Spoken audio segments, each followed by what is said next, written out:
So welcome back, and we are continuing with our study of logs, and we're going to plot some exponent graphs and log graphs. Okay, so let's dive straight in.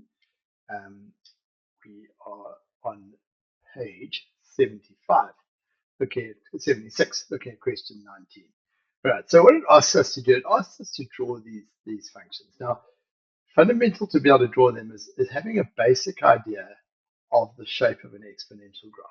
Remember, the base is all important. The base will tell us whether the graph is going to go uphill or downhill. If the base is bigger than 1, it's going to go uphill. So this particular graph looks something like that. Okay, it doesn't have too many points of interest. One point of interest is this point over here, which is the y-intercept. And the way we find a y-intercept is by letting x be 0. So we can quite easily draw this graph. Right now, it's 2 to the x. Let's draw it over here with a red pen. 2 to the 0 is 1, right? 2 to the 0 is 1. 2 to the 1 is 2. 2 to the 2 is 4. And then quite quickly, even by 2 to the 3, it's got to be up at 8. So it's going to go screeching off the page up there. All right, it goes very, very steeply like that. And then coming down this way, 2 to the minus 1 would be a half. But basically, very quickly, it gets very close to the x-axis, which is actually an asymptote. Okay, so there's that graph, and it's got an asymptote of the x-axis. And remember, the equation of the x-axis is a horizontal line, y equals 0. Okay, right, so there we've got that. Okay, now let's have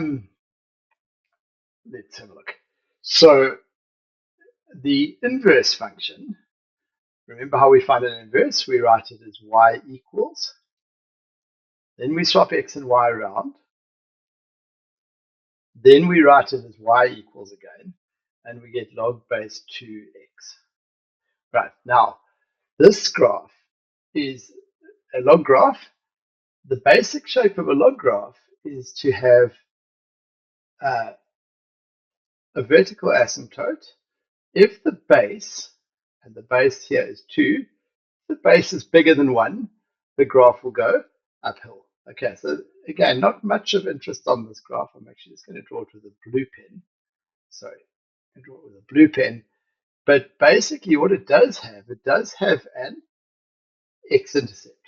And the way we find an x-intercept is by letting y be 0. Okay, so if we want 0 here, then in fact, x must be 1. All right, so let me just unpack that a little bit in case I did that a bit fast. 0 is log base 2 the x, okay? And now if we take this out of exponent form, we get that 2 to the 0 is x. In other words, x is 2 to the 0, x is actually 1. Right, I realized that it was going to be 1 because that was 1. That was a y-intercept that was 1. On the inverse, it'll become an x-intercept that's 1. Remember, the point changes around. 0, 1 becomes 1, 0. Okay, so now we're ready to draw this graph. And basically, it's got an asymptote here, which we can put in. That's a vertical asymptote with an equation of x equals 0. And then it's going to go through that point there. This one went through 1, 2. This one's going to go through 2, 1. This one went through 2, 4. This one's going to go through 4, 2. And so, and again, this went at negative 1.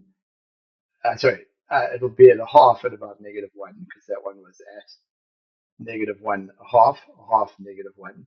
So it's going to do something like this. Okay, and what we are hoping that you can see is the reflection in this kind of mirror line. So this line over here is like a line of reflection, like a mirror, an isibubo, sorry. Okay, so it's reflecting over. Right, let's write down the domain and the range of our function and of our inverse. The domain of the function, that's the red exponential graph. How far left and right does it go? It goes as far left and as far right as we like. The range of the exponential function, y bigger than 0. Okay, The domain of the inverse, if we look at the inverse, x has got to be bigger than 0. And the range of the inverse, where it goes, it actually goes as far up and down as we like, one element of the reals. And what we can see, as we highlighted last time, is that this here, any input, means that we can get any output. Any input into the function means that we can get any output from the inverse because they undo one another. And likewise, the outputs that are possible from the function become the inputs that are allowed into the inverse. Okay, so the domain of the function becomes the range of the inverse, and the range of the function becomes the domain of the inverse. But remember, domain is always specified with an x, and range always with a y. Right, we're going to ask you to try this one. Now, just be careful here. Very similar question, but this one, the base is actually negative. Not negative, absolute rubbish. It's not negative. Okay, it's not negative. It's less than 1. Okay, these graphs are actually going to go downhill.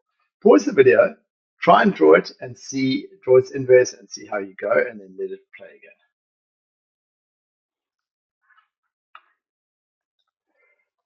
Okay, so this one here, basic shape, log graph,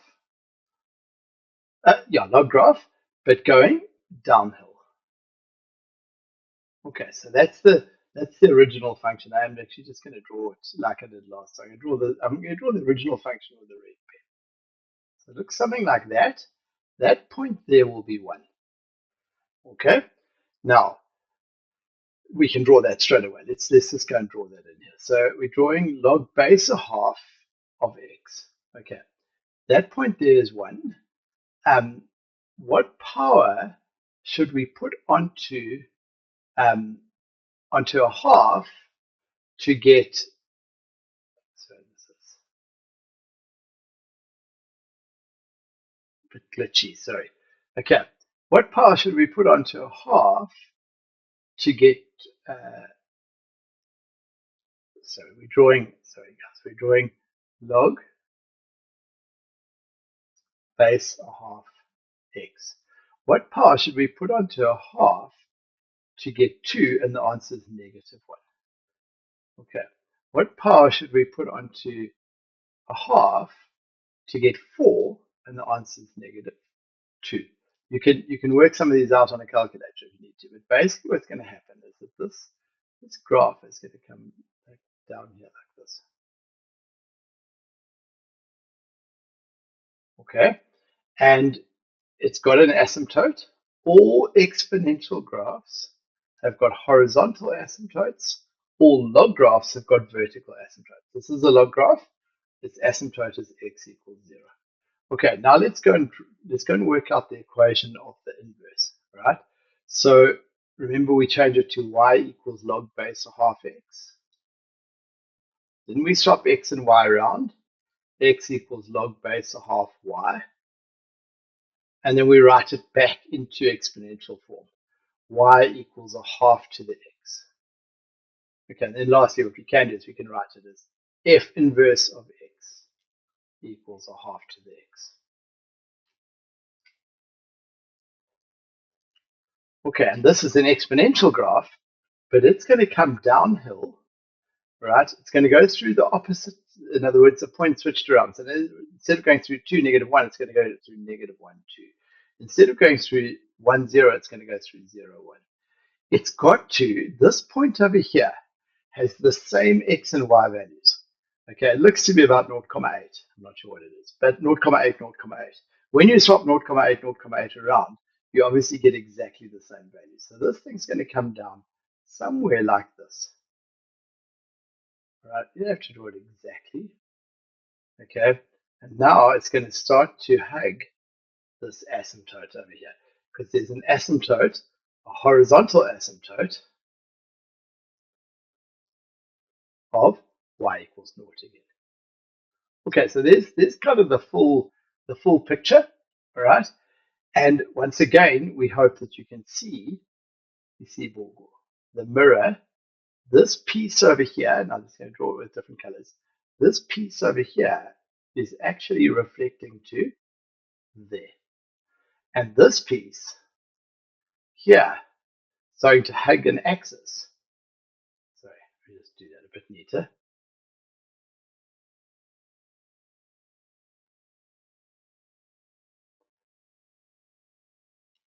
Okay, my computer's trying to catch up with me. I'm not sure what it did. There we go. Okay, all right.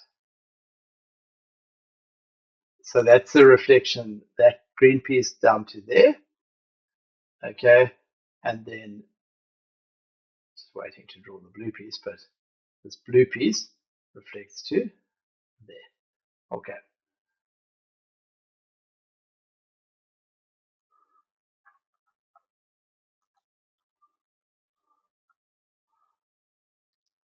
Sorry, guys. Okay, right. Let's look at the domain. And so the domain of the original function, the red function, okay, I'm just actually going to undo all that shading. It might take a while for my computer to do it, but I don't know that it's necessarily helping us at this stage. All right.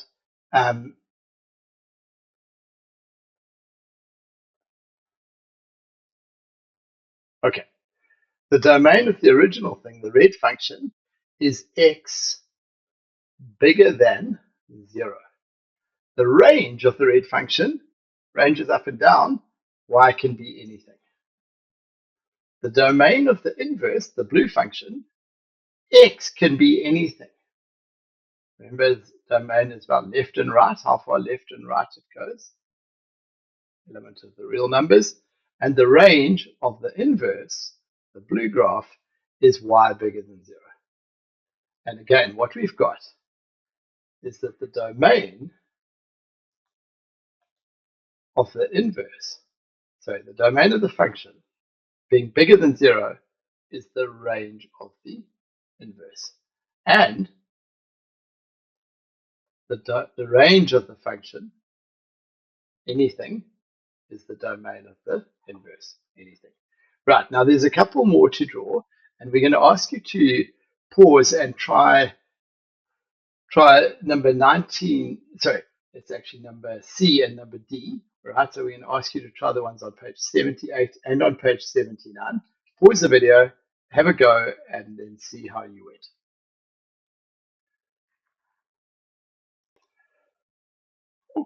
Okay, let's take a look at this one now. So this is interesting because what it is, it's an exponential graph. Okay, it's an exponential graph that's going to go uphill. Okay, and the reason it's going uphill is because the base is bigger than 1. Okay, right. So we are going to have a look at this, and then what is also happening is that that -2 is going to drop this graph down by 2. So it's going to look something like that. Okay, and because it's dropped down, it now has a different y-intercept. It also has an x-intercept. How would we find the y-intercept?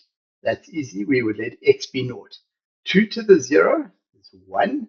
Take away 2, -1. How would we find the x-intercept? We would let y be 0. So 0 equals 2 to the x minus 2. So in fact, if we add 2 to both sides, we've got 2 equals 2 to the x. Right. We could write this into log form, but hopefully it's obvious that x is 1. Okay, that's the basic shape of this graph. This here is the asymptote at y equals -2. So let's draw that graph. Okay, 2 to the x minus 2. We're going to start off, we're going to draw in the asymptote. This is a horizontal asymptote, y equals -2. Right, then we are going to plot those points that we picked up on. So -1, 1. 2 to the 2 would be 4, minus 2 would be 2. 2 to the 3 would be 8, minus 2 would be 6. So it kind of does something like this.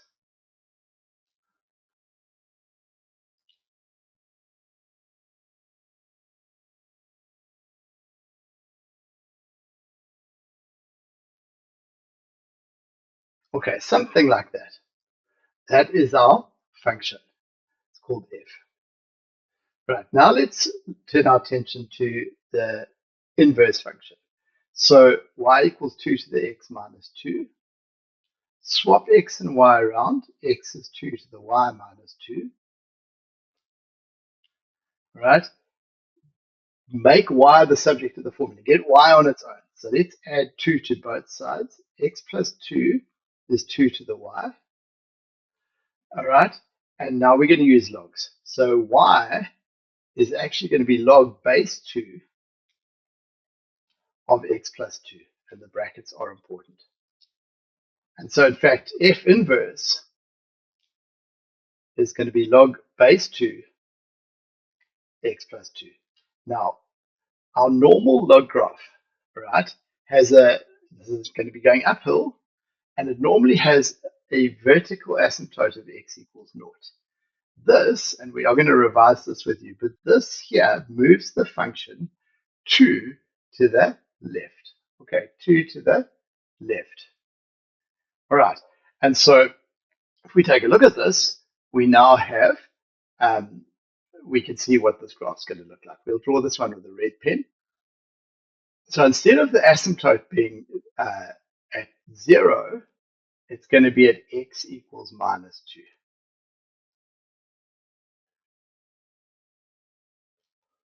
Right, and this graph is going to go uphill. So what's going to happen? It's going to cruise along here.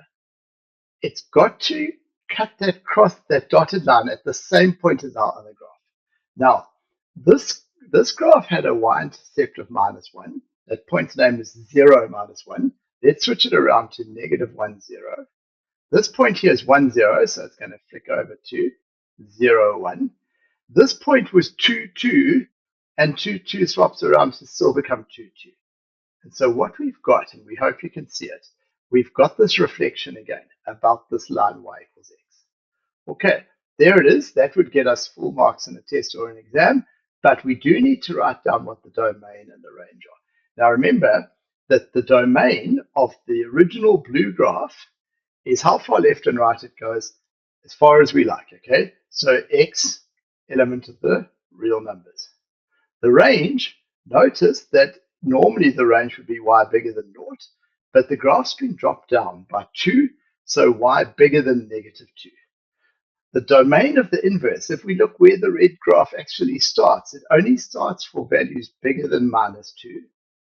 And the range of the red graph, it goes everywhere. It goes as far up and down as we like, y an element of r. And once again, I know you've we've seen this, okay? But the domain here, you can put anything into the function, and that means that you can get anything out of the inverse because the inputs have become outputs and the outputs have become inputs. Right.